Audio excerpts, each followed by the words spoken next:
اي طبق عندنا 65 جنيه. ما شاء اللي الله. بيقول حميدو يجي لعندنا ويقول حميدو بياخد الطبق. اي استفسار في التيك توك خشوا على صفحتي على الفيسبوك حميدو جابر الخواطر، هتلاقوا الرد عليها، هتلاقوا الفيديوهات وهتلاقوا استفادات كتيرة جدا.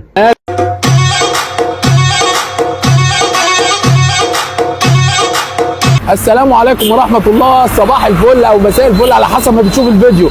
جبنا لكم الاثنين السوريين اهم تاني، رحت ودورت عليهم واخيرا لقوا مكان الحمد لله. تعرف مكانهم فين؟ واللي عايز حاجه برضه خصم حميدو موجود. مكانهم هنا بسرعه في شارع احمد عصمت، ادي جسر السويس اهو بره، تخش على طول من قدام النادي بتاعه شارع احمد عصمت، تخش وتمشي على طول وتيجي هنا بقول الصالحين ومقله الماظه. تاكلها كده نواعم.